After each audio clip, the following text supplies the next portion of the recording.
nós vamos meditar na palavra de Deus. Abra comigo a Bíblia em João, capítulo 4, verso também 4. Eu vou ler só esse texto, apesar de depois fazer menção do que está no contexto desse verso, desse acontecimento. João, capítulo 4, o verso 4. Graças a Deus. Amém, queridos? Olha o que diz o texto, muito claro, muito simples. E era-lhe necessário passar por Samaria. Era-lhe necessário passar por Samaria. Vamos orar? Pai, obrigado pela tua palavra, obrigado pelo teu grande amor, obrigado por tudo, por essa noite tão maravilhosa. Que o Senhor continue falando, operando, ministrando ao nosso coração, abençoando cada vida. Senhor, tudo para a tua glória. Fala, Espírito Santo, nós queremos, nós precisamos te ouvir, desejamos, então tenha liberdade. Oramos em nome de Jesus. Amém, amém. Meus irmãos, eu rapidamente compartilho com você o contexto desse acontecimento para a gente refletir em algumas verdades nessa noite. Jesus, ele está com o propósito de ir para a Galileia. Então perceba que a Judeia fica ao sul. Quando você vai olhar para toda essa realidade do mapa, período de Jesus, apesar da situação não ter mudado em relação às suas localidades, você então percebe que Jesus está na Judeia, Jerusalém. E a Galileia, ela fica ao norte, lá no norte. A Galileia é justamente onde Jesus cresceu. Jesus é de Nazaré. E só que tem um detalhe, entre Judeia e Galileia está todo o território de Samaria. E aí nós precisamos trazer um ponto importante para a nossa compreensão dessa mensagem, que samaritanos e judeus não se davam, eles eram como que inimigos. Você que está participando das células e inclusive está, quem sabe, lendo o livro de Neemias, isso vai ficar muito claro. Porque há uma rixa, há uma intriga por parte dos que permaneceram, principalmente no Reino Norte, quando eles foram invadidos pelo exército da Síria, e fica lá, e há uma miscigenação, uma mistura de judeus com não judeus, e ali muitas práticas que não eram da vontade do Senhor. Quando o povo volta da Babilônia, eles estabelecem novamente a oportunidade de culto, restauração do templo, restauração da muralha, e realmente cria-se essa inimizade, samaritano e judeu, samaritanos e judeus, não se davam, não se falavam, era questão de briga, de morte, de contenda, de intriga. Aí você se depara com essa declaração no verso 4, que quem está falando, ou quem está realmente abordando a necessidade de passar por Samaria é Jesus. Porque eles precisam ir para Galileia, e o trajeto de um judeu para Galileia não era pelo caminho da rota mais curta, passar direto pela Samaria. Não, eles faziam toda uma volta, um trajeto que ficava muito mais longo, para justamente não invadir e não ter de se deparar com os samaritanos. Sai da Judeia, corta a volta lá depois do Rio Jordão, segue para lá em cima, pós-território de Samaria, adentrar na Galileia. Só que Jesus, vamos passar por Samaria. E certamente os seus discípulos ficam intrigados, mas Senhor, por Samaria? Como Samaria? Não, o caminho é esse. E Jesus diz, convém passar por Samaria. O texto na tradução que eu li aqui é necessário passar por Samaria. Por que isso, queridos? Por que essa declaração de Jesus? Necessário é passar por Samaria. Qual é o ensino que nós temos aqui? Qual é a verdade que vem pela frente? Por que Jesus está dizendo que precisa passar por Samaria? E se Jesus diz, os discípulos obedecem e eles vão. Quem sabe apreensivos, medo de uma emboscada, medo de serem apedrejados, de serem pegos por qualquer grupo de samaritanos, e eles fossem, enfim, enfrentassem uma briga, um motim, uma contenda, e aquilo poderia, quem sabe, custar a própria vida, de tamanha circunstância que envolvia a rixa, o desentendimento, a amargura, a raiva entre samaritano e judeu. No entanto, queridos, quando eles estão caminhando, estão chegando numa cidade muito importante chamada Sicar. Sicar, ela fica justamente próximo a dois montes muito importantes, que era justamente quando eles vão pronunciar a bênção e a maldição. E do monte Ebal eles pronunciam, do outro monte eles pronunciam bênção e maldição. E Sicar, ela fica justamente aos pés, como que num vale dessas duas montanhas, e lá eles estão. E é justamente ali que tem um poço muito famoso, um poço de tirar água. E quem cavou, ou quem deu início àquele poço, foi justamente uma pessoa muito importante, nada mais, nada menos que Jacó. Mas que nome estranho, Jacó. Jacó, sabe quem é? Israel. Perceba que eles estão em toda a terra de Israel, atual Palestina, toda essa realidade. Tem reino norte, reino sul, mas lembra da oração? O Deus de Abraão, de Isaac e Jacó. Jacó é justamente quem tem o nome transformado em Israel. Israel é quem é o pai dos 12 filhos que darão nome posteriormente às 12 tribos que seriam divididas. É Jacó, e lá tem um poço, que é Jacó quem cavou, o dono era Jacó. E Jesus, ele está chegando em Sicar, e ele diz para os seus discípulos: olha, vamos buscar o que comer. Jesus é lindo, ele é tremendo, queridos. Você acha que Jesus não faz as coisas de uma forma acertada, objetiva, intencional? Muitas vezes, queridos, nós achamos que a nossa vida, ela é como que uma coincidência. Foi coincidência. Não, eu acredito que a vida de um homem e de uma mulher de Deus, as circunstâncias, até mesmo as negativas, que aquilo que aparentemente é uma adversidade negativa aos nossos olhos, a Bíblia diz em Romanos 8, capítulo 28, que todas as coisas cooperam para o bem daqueles que amam a Deus, daqueles que são chamados segundo o seu decreto. Então até os problemas não são para me prejudicar. Se eu caminho no Senhor, com o Senhor, sou chamado por Ele, amo a Ele, até os problemas não vão me derrubar, vão me abençoar. Serão instrumentos, meios, circunstâncias que Deus vai usar para me abençoar. Então não há coincidência, há um propósito, uma finalidade. E Jesus diz: vamos ver se vocês acham alguma coisa para comer. E Jesus se aproxima do poço de Jacó. E de repente, queridos, chega uma mulher, uma samaritana. Se você acha que um judeu não conversava com um samaritano, quando se tornava então a questão de ser uma mulher, aquilo se intensificava.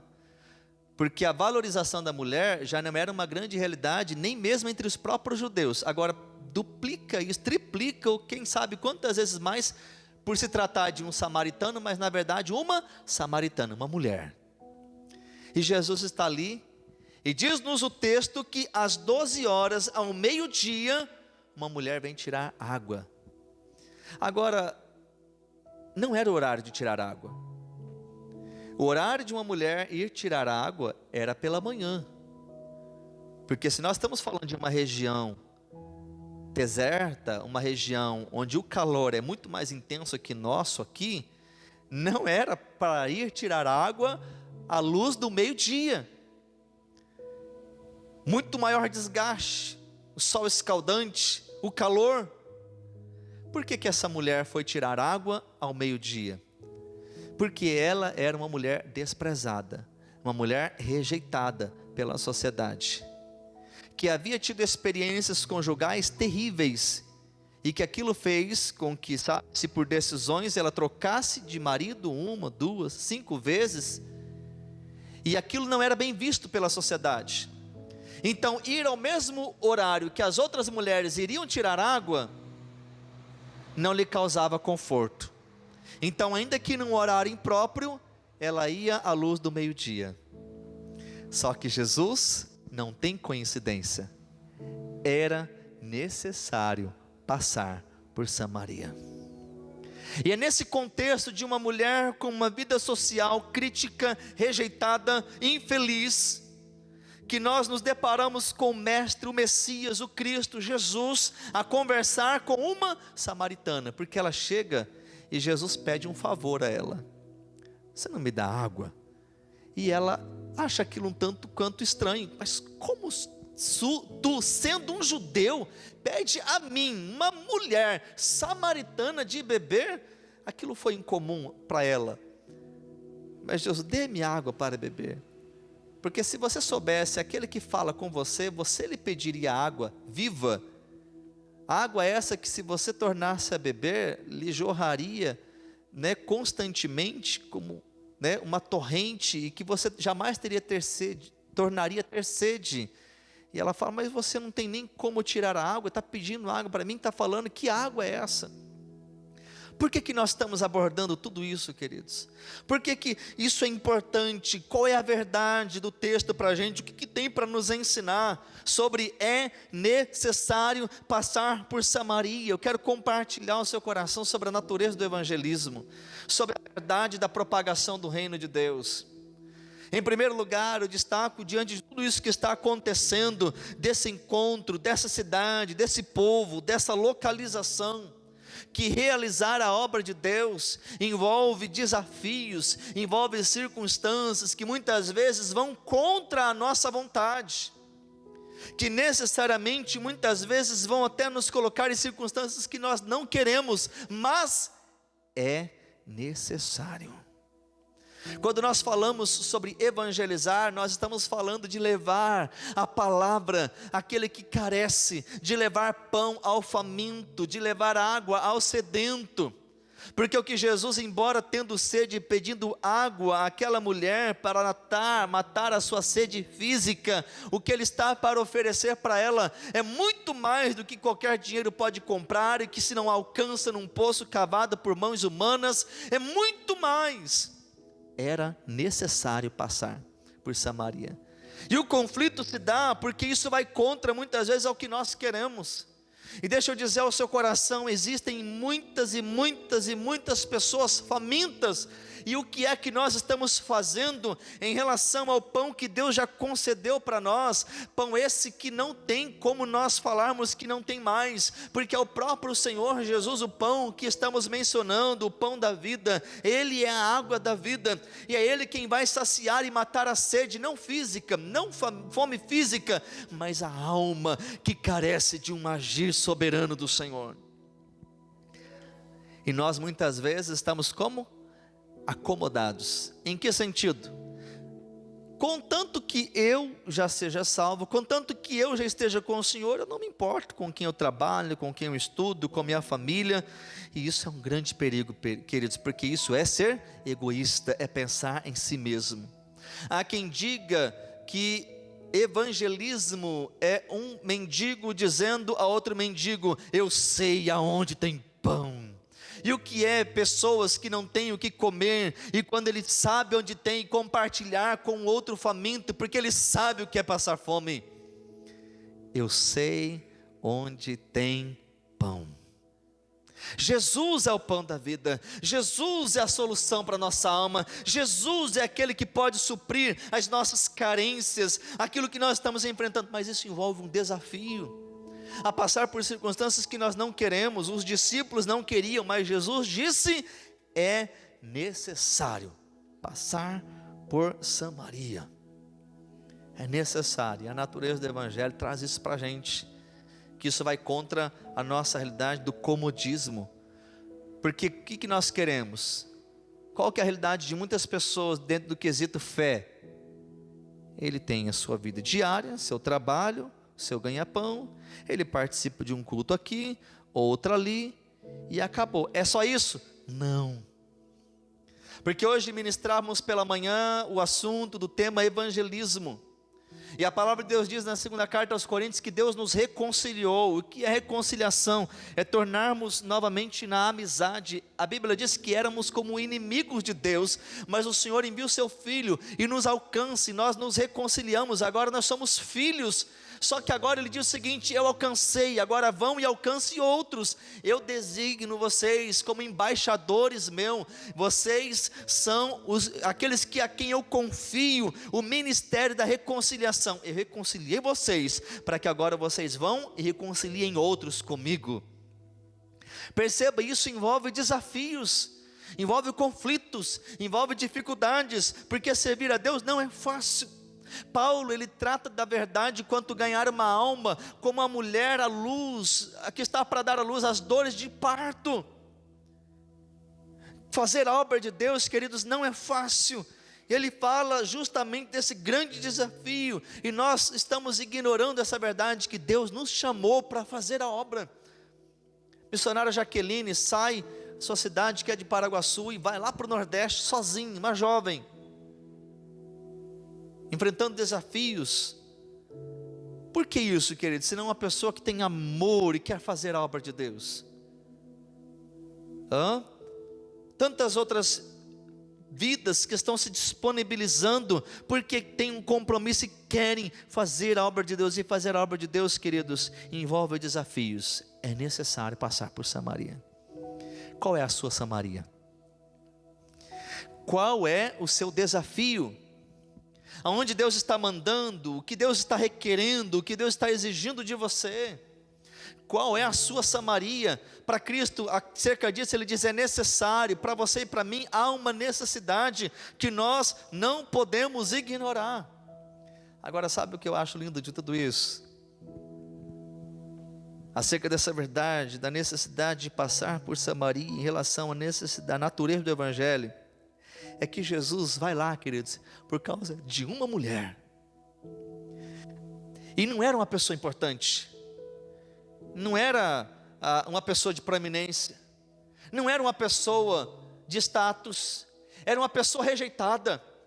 Ele passa por todos os desafios para ir por causa de uma mulher, uma samaritana, e uma pessoa desprezada pela sociedade. O que isso nos ensina? É você e eu, que o Senhor deixa o céu, deixa o trono de glória e assume a forma humana. Ele nasce, ele torna-se homem, ele se torna humilde para ser obediente até a morte de cruz, para alcançar você, para alcançar a mim, para alcançar a nós. Que amor é esse? Ele sai e enfrenta todos os desafios para encontrar uma mulher samaritana, e uma mulher não de importância, que talvez Jesus pudesse, quem sabe, tirar proveito daquilo. Não, ela é uma mulher importante, eu vou trazer de certa forma uma conquista para que ela torne-se minha discípula, e depois por meio dela eu vou, ela é importante, ela tem destaque, ela tem influência. Não, é uma mulher desprezada, queridos. E Jesus é tão tremendo que Jesus vai chamando justamente esses, Lembra do rei Davi, quando ele está fugindo de Saul? A Bíblia diz que quando ele está fugindo, por conta do rei Saul, que queria tirar a sua vida, com medo de que Davi assumisse o trono no seu lugar, porque Deus já havia dito isso, ele está fugindo. E sabe quem que se junta com Davi? As piores pessoas da sociedade, endividado, pessoas com problemas, são os que se juntam a Davi. Olha isso. E sabe quem são esses posteriormente? Os valentes de Davi, aqueles a quem Deus levantou para tornar-se valentes junto de Davi. E Jesus vai lá, queridos, e pega fulano, se pega Pedro, pescador, pega Mateus, coletor de impostos, totalmente desprezado, rejeitado pela sociedade. Coletor de impostos, era um judeu, ele era judeu, mas como que o inimigo do seu próprio povo, porque ele passou a servir o Império Romano. E Jesus diz: Mateus, me segue. Entende? Pessoas que, quem sabe, Jesus não poderia ir lá nos rabinos, nos sumos sacerdotes. Isso é importante, é líder religioso. Vem e me segue, eu quero você. Não. Aí Jesus olha para você e para mim e fala: eu quero você. A Bíblia diz que Deus pega os simples, aqueles que são rejeitados, os que não têm tamanho conhecimento à luz dos olhos humanos, para confundir os sábios, os que não são para confundir os que são. Jesus é lindo, queridos, e às vezes nós erramos porque nós queremos ter um olhar novamente pela aparência. Tanto que quando Samuel vai ungir Saul, ele olha para Eliabe, um dos filhos de Jessé, homem belo, aparência forte, experimentado na batalha, e ele fala: é esse, vou ungir. Deus fala: não, Samuel, não é esse. Vocês veem a aparência, o Senhor veja o coração. Aleluia. Era necessário passar por Samaria, e ele vai lá por causa dessa mulher. E ele trava um diálogo com ela.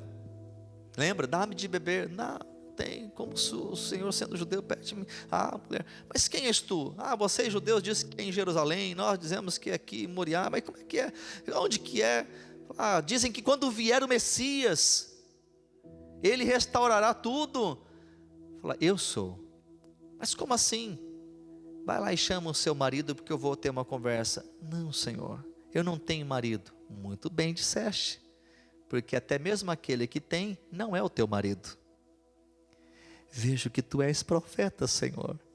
E ela se rende a ele. Eu encontrei o Messias, aquele que tem falado tudo sobre mim, quem eu sou. E o que ela faz? Se torna uma missionária. Ela vai lá chamar a cidade: venham ver o Messias, eu encontrei. E a cidade ouve falar, porque Jesus começa com uma mulher desprezada, porque embora para a humanidade ela era como que alguém descartável, para Jesus torna-se um instrumento nas suas mãos. Bendito seja o Senhor. E qual é então, diante de tudo isso, a natureza do Evangelho? Aquele que vai ao encontro do perdido, do vil, do pecador, daquele que para muitos não tem valor, e tornam-se instrumento, vasos de bênção nas mãos do Senhor. Queridos, não despreze o filho, não despreze aquele com quem você convive, porque é ele, é aquela que Deus pode fazer tornar-se um grande instrumento, um vaso de bênção nas suas mãos. Qual é a sua Samaria? Qual é o seu desafio?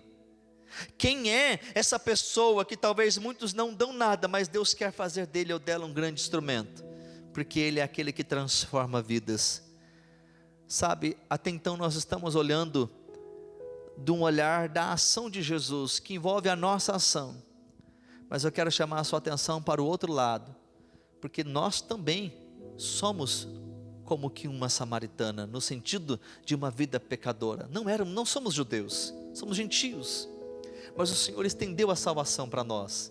O Senhor nos alcançou, o Senhor rompeu barreiras, o seu amor foi muito além do que envolvia questões humanas, muito além de que envolvia todos os feitos do homem, aquilo que trazia a tradição do homem. Ele alcançou aquela mulher, ele alcançou a mim, ele alcançou a nós. Daí a grande incumbência a nós de darmos sequência ou dando continuidade a essa tarefa, de modo que Deus nos alcance, mas que através de nós alcance outros, para a glória do seu bendito nome. Deus nos chama, queridos.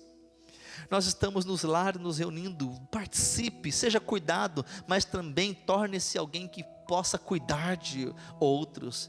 Não tão somente seja abençoado, mas torne-se um abençoador. Teremos o culto, venha, mas convide outros, compartilhe o pão, fale das boas novas, fale do amor de Deus. Vamos realmente trazer a nossa memória quem é o nosso Deus, o início da sua obra. E essa mulher foi transformada, como nós podemos, como nós devemos, como nós necessitamos. Como está o seu coração diante de tudo isso? Talvez aquele que muitos olham, esse aí não dá nada, Deus pode fazer dele, e de fato fez com muitos e continua fazendo até hoje. Do maior perseguidor da igreja, ele transforma no maior apóstolo dele em todos os tempos, apóstolo Paulo, sanguinário, perseguidor, e Deus transforma a vida dele. Deus quer transformar a minha e a sua vida, mas não para por aí. Deus quer nos usar como instrumentos para que outras vidas sejam transformadas. Há uma Samaria na nossa vida. Há pessoas desprezadas que Deus tem colocado ao nosso lado. Há vidas que também, tal como aquela mulher, e se nós ainda não fomos, e assim sendo, sejamos então transformados, mas instrumentos para que outras vidas sejam transformadas para a glória de Deus. Coloque-se em pé. Eu quero orar com você no nome de Jesus. Qual é a sua Samaria? É a sua família? É o seu vizinho? É o seu colega de trabalho? É a sua faculdade, a sua escola? Quem é a samaritana que Deus tem colocado ao seu lado, que carece, não da água física, mas da água da vida, que um dia o Senhor já fez jorrar na sua vida e continua jorrando até hoje? Deus nos transformou para transformar. Neste culto missionário, Deus está nos chamando a viver a sua vontade. O primeiro passo é que sejamos transformados. Então, se você ainda não se encontra nessa vida, Deus faz um convite para você, para que você se renda a Ele, porque aquela mulher se rendeu. O primeiro passo é esse: se renda. Diga para o Senhor: eu quero ter experiências, eu quero ser salvo, eu preciso ter um encontro com o Senhor, eu preciso dessa água para saciar a minha sede. E após tudo isso, também deseje ser aquele que vai compartilhar essa obra para com aqueles com quem o Senhor há de usar a sua vida para transformar, tal como Ele transformou ou está transformando a vida de outros através da sua, no nome de Jesus. Feche seus olhos, eu quero orar com você. Pai, como o Senhor é lindo, como o Senhor é tremendo, ó Deus, a obra do desafio não tem maior do que aquela que o Senhor fez por nós, ao deixar o céu e assumir a forma humana, o Emanuel, Deus conosco. O Senhor vem habitar entre nós. O Senhor Deus se tornou homem por nossa causa. Ó Deus, a maior Samaria que podemos ver foi aquela que o Senhor enfrentou, vendo este mundo, e que de fato tal mundo foi aquele que crucificou e que matou o Senhor. Mas a sua vitória jamais deixou de ser exercida. A morte era um processo e não o final, porque o Senhor venceu a morte, e a morte não era uma coincidência, não foi um acidente, era o propósito para que nós hoje tivéssemos vida. A tua morte, o Senhor trouxe vida para todos nós, porque o Senhor ressuscitou. O Senhor nos chamou por meio da tua obra redentora, obra de salvação.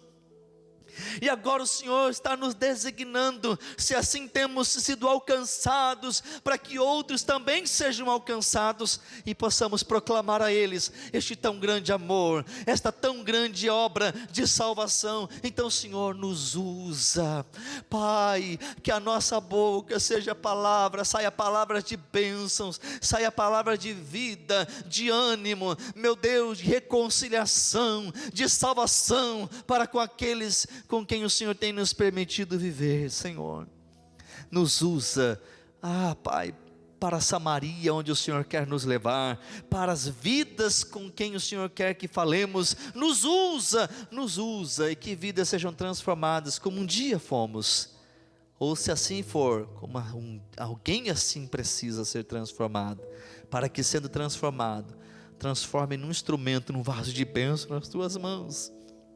Faz esta obra, Pai, porque a obra é tua, é a natureza do Evangelho, alcançar vidas, a proclamação do teu reino, das boas novas, as boas novas da salvação, que aquela mulher experimentou, e que todos nós em ti podemos experimentar, porque a água da vida continua jorrando, e ela está jorrando aqui hoje, para cada um de nós. Senhor, então sacia a nossa sede, e que sejamos instrumentos para que outros também, vidas sedentas e famintas, venham comer do teu pão, e beber da tua água, e serem saciados, que tão somente o Senhor pode fazer. Abençoa para a tua glória, levanta um povo comprometido, uma igreja comprometida, que deseja viver a tua obra, a tua vontade, para a tua glória. Nós oramos em nome de Jesus, amém, amém. Você pode aplaudir o nome do Senhor Jesus?